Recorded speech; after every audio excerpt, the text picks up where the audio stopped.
My beloved sisters and Chers brothers, frères et sœurs, Dieu notre Père n'est pas un sentiment, ni une idée, ni une force.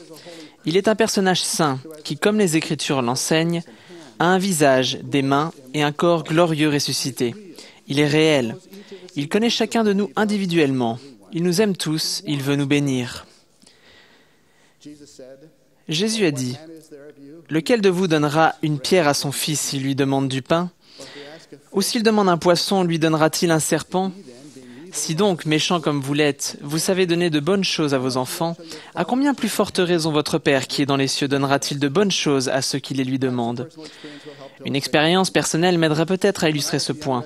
Lorsque j'étais jeune interne à l'hôpital pour enfants de Boston, je travaillais de longues heures et la plupart du temps faisais à vélo le trajet entre l'hôpital et notre maison à Watertown, Massachusetts, parce que ma femme et mes enfants avaient besoin de la voiture. Un soir où je rentrais chez moi, après avoir fait une longue garde à l'hôpital, j'étais fatigué, affamé et assez découragé. Je savais qu'en arrivant à la maison, je devrais apporter à ma femme et à nos 4 enfants non seulement mon temps et mon énergie, mais aussi une attitude joyeuse. Franchement, j'avais du mal à continuer à pédaler. En chemin, je devais passer devant un restaurant vendant du poulet frit. Et j'avais l'impression que je serais bien moins affamé et fatigué si je pouvais m'arrêter pour acheter un morceau de poulet à manger en chemin. Je savais qu'il y avait une promotion sur des cuisses et des pilons à 29 cents la pièce. Mais en fouillant dans mon porte-monnaie, j'ai vu que je n'avais que 5 cents. En poursuivant ma route, j'ai parlé au Seigneur de ma situation et lui ai demandé si, dans sa miséricorde, il pourrait me permettre de trouver une pièce de 25 cents au bord du chemin. Je lui ai dit que je n'avais pas besoin de cela comme d'un signe, mais que je serais vraiment reconnaissant si, dans sa bonté, il pouvait m'accorder cette bénédiction. J'ai commencé à scruter le sol plus attentivement, mais n'ai rien vu. Essayant de garder une attitude pleine de foi, mais soumise, tout en poursuivant ma route, je m'approchais du restaurant. C'est alors que, sur le trottoir, presque exactement en face du restaurant, j'ai vu une pièce de 25 cents sur le sol. Avec gratitude et soulagement, je l'ai ramassée, j'ai acheté le poulet, j'en ai savouré chaque bouchée et j'ai pédalé joyeusement jusqu'à la maison.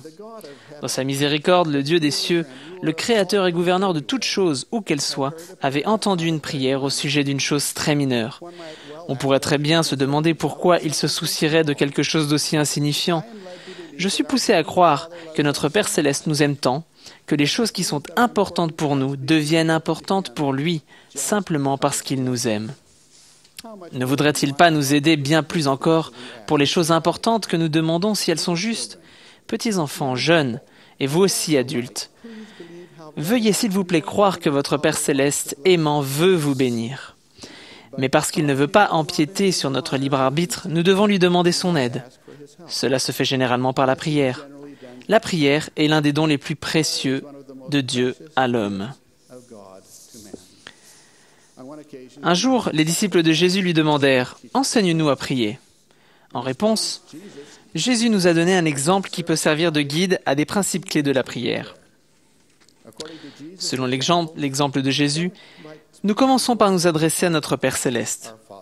Notre Père qui est aux cieux. Nous avons l'honneur de pouvoir nous adresser directement à notre Père. Nous n'adressons de prière à personne d'autre. Souvenez-vous qu'on nous a conseillé d'éviter les vaines répétitions, y compris l'utilisation du nom de notre Père trop souvent lorsque nous prions. Que ton nom soit sanctifié. Jésus s'adresse à son Père dans une attitude d'adoration, reconnaissant sa grandeur, puis le louant et le remerciant. Assurément, le fait de vénérer Dieu et de le remercier sincèrement et spécifiquement est l'une des clés de l'efficacité de la prière. Que ton règne vienne, que ta volonté soit faite. Nous reconnaissons librement notre dépendance vis-à-vis de notre Père Céleste et exprimons notre désir de faire sa volonté, même si elle est différente de la nôtre. Le dictionnaire biblique anglais indique « La prière est l'acte par lequel la volonté du Père et celle de l'enfant sont mises en correspondance. Le but de la prière n'est pas de changer la volonté de Dieu, mais d'obtenir pour nous-mêmes et pour d'autres des bénédictions que Dieu est déjà disposé à accorder, à la condition que nous les demandions. Donne-nous aujourd'hui notre pain quotidien. Nous demandons au Seigneur les choses que nous souhaitons. L'honnêteté est essentielle dans nos demandes à Dieu. Il ne serait pas totalement honnête, par exemple, de demander de l'aide pour un examen scolaire si nous n'avons pas été attentifs en classe, ou si nous n'avons pas fait les devoirs demandés, ou si nous n'avons pas étudié le sujet. Souvent, lorsque je prie, l'Esprit m'incite doucement à admettre que je devrais en faire plus pour recevoir l'aide que je demande au Seigneur. Ensuite, je dois m'engager à faire ma part.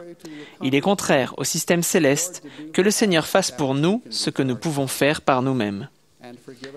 Pardonne-nous nos offenses, ou dans une autre version, pardonne-nous nos péchés. Une partie essentielle et parfois oubliée de notre prière personnelle est le repentir. Pour que le repentir opère, il doit être précis, sincère et durable. Comme nous aussi nous pardonnons à ceux qui nous ont offensés. Le Sauveur a établi un lien clair entre le fait de recevoir le pardon de nos péchés et celui de pardonner à ceux qui nous ont causé du tort. Parfois, le mal que les autres nous ont fait est très très douloureux et très difficile à pardonner ou à oublier.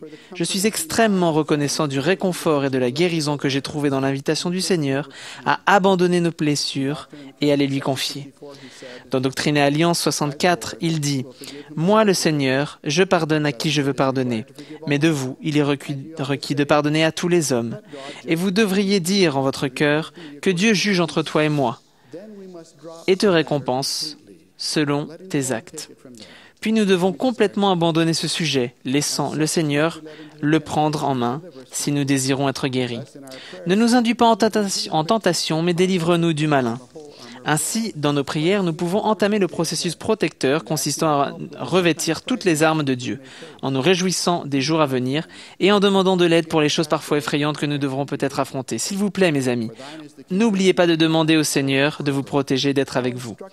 Car c'est à toi qu'appartiennent dans tous les siècles le règne, la puissance et la gloire. Il est vraiment instructif que Jésus ait conclu cette prière en louant un nouveau Dieu et en exprimant son respect et sa soumission au Père. Lorsque nous croyons réellement que Dieu gouverne son royaume, et qu'il a tout pouvoir et toute gloire, nous reconnaissons qu'il est réellement aux commandes, qu'il nous aime d'un amour parfait et qu'il veut que nous soyons heureux. J'ai découvert que l'un des secrets d'une vie joyeuse est d'être conscient que faire les choses à la manière du Seigneur me rendra plus heureux que de les faire à ma manière. Il est possible qu'on ne se sente pas assez pur pour prier. Cette idée vient de cet esprit mauvais qui nous enseigne à ne pas prier. Il est aussi dangereux pour nous de croire que nous sommes trop pécheurs pour prier que pour une personne gravement malade de croire qu'elle est trop malade pour aller chez le médecin. Nous ne devons pas imaginer qu'une prière, aussi sincère soit-elle, sera très efficace si nous nous contentons de la faire. Nous ne devons pas simplement faire des prières, nous devons aussi les vivre. La personne qui prie puis se met au travail plaît bien davantage au Seigneur que celle qui se contente de prier. Comme pour les médicaments, la prière n'opère que lorsque nous suivons l'ordonnance. Lorsque je dis que la prière est une douce faveur, ce n'est pas seulement parce que je suis reconnaissant de pouvoir parler à mon Père Céleste et ressentir son esprit quand je prie. C'est aussi parce qu'il répond réellement et nous parle. Bien sûr, il ne s'exprime généralement pas par une voix audible. Le président Packer a expliqué « Cette voix douce et discrète qui apporte l'inspiration se manifeste davantage sous la forme d'un sentiment que sous la forme d'un son. Elle peut transmettre de l'intelligence pure à notre esprit. Cette direction se manifeste sous la forme de pensées et de sentiments par des incitations et des impressions. Parfois, nous semblons ne pas recevoir de réponse à nos prières sincères et ferventes. Il faut de la foi pour se souvenir que le Seigneur répond en son temps et à sa manière afin de nous bénir au mieux. Ou après mûre réflexion, nous nous rendons souvent compte que nous savons déjà parfaitement ce que nous devons faire. S'il vous plaît, ne vous découragez pas si, pour vous, cela ne marche pas du premier coup.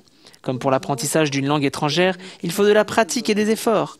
Sachez que vous pouvez apprendre le langage de l'esprit et, en l'apprenant, vous acquérerez une grande foi et un grand pouvoir en justice.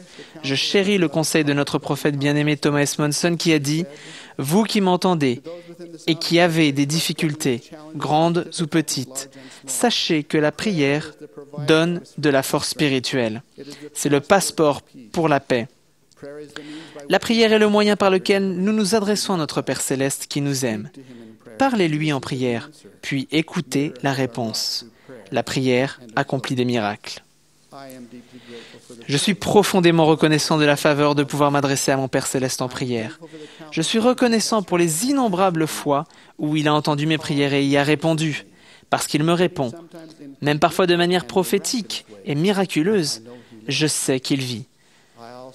Je témoigne aussi humblement que Jésus, son Fils unique, est notre Sauveur vivant. Nous sommes dans son Église et son royaume sur la terre. Cette œuvre est vraie. Thomas S. Monson, pour qui nous prions avec ferveur, est son prophète. Je témoigne de ces choses avec une complète certitude Au nom de Jésus-Christ. Amen.